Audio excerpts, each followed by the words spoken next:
Labour and birth. योनि के द्वारा प्रसव के दौरान प्रसव का पहला चरण लगभग 12 से 15 घंटे तक चलता है और ये अवस्था तब शुरू होती है जब आपका शिशु आपके पेल्विस यानी श्रोणि के निचले हिस्से में स्थिर हो जाता है। इसके सामने की प्रतिक्रिया के रूप में आपका सर्विक्स यानी गर्भाशय ग्रीवा नष्ट होने लगता है या पतला होने लगता है और फैल जाता है या चौड़ा हो जाता है। इस समय के दौरान आप हर 5 से 20 मिनट में कठोर नियमित संकुचन और पीठ के निचले हिस्से में से दर्द और ऐंठन का अनुभव कर सकते हैं। आप एक भूरे या लाल म्यूकस यानी बलगम के स्राव को देख सकते हैं जो आपके सर्विक्स यानी गर्भाशय ग्रीवा से कुछ भी बाहर आने से रोकने के लिए म्यूक्स यानी बलगम के डाट का बाहर निकलकर गिरने की शुरुआत हो सकती है। आपके गर्भाशय के पानी की परत टूट सकती है जो या तो द्रव का एक बड़ा प्रवाह या लगातार टपकता पानी हो सकता है। यदि आप इनमें से किसी भी लक्षण का अनुभव करते हैं तो अपने डॉक्टर या दाई से सलाह लेके आपको अस्पताल जाना चाहिए या नहीं।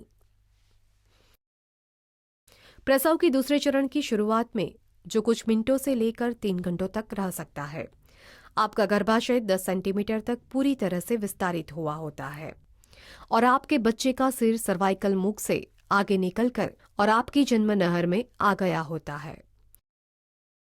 इस अवस्था के दौरान आप अपने बच्चे को बाहर निकालने के लिए अंदर से धकेलना शुरू कर देंगी।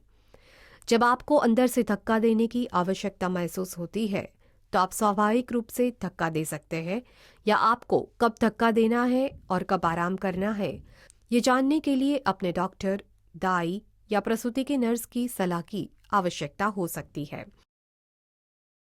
एक नॉर्मल यानी सामान्य प्रसव में आपके बच्चे का सिर आपकी पीठ की रो घूम जाएगा। सक्रिय प्रसव के दौरान आपका गर्भाशय को 2 भागों में विभाजित होगा। एक सक्रिय अनुभाग जो अनुबंध करता है और बच्चे को नीचे की ओर धकेलता है और एक लचीला निष्क्रिय अनुभाग जो शिथिल रहता है और बच्चे को पारित होने के लिए अधिक जगह मिले उसके लिए विस्तृत होता है। कुछ मामलों में जब आपके बच्चे के सिर के शीर्ष दिखाई देता है तो आपके डॉक्टर योनि के मुख को बड़ा करने के लिए वहां एक छोटा सा चीरा लगा सकते हैं जिसे एपिसियोटोमी कहा जाता है। फिर आप अपने बच्चे को बाहर निकालने के लिए धकेलना जारी रखेंगे। जैसे जैसे आपके बच्चे का सिर जन्म नहर से होकर गुजरता है वो लंबी विस्तृत आकृति का हो जाता है।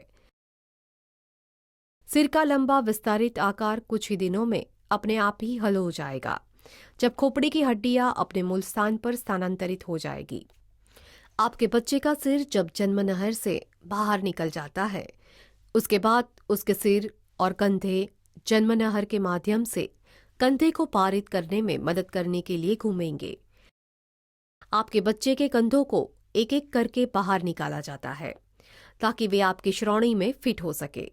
एक बार जब कंधे बाहर निकल जाते हैं तो आपके बच्चे का बाकी शरीर आसानी से बाहर आ जाता है।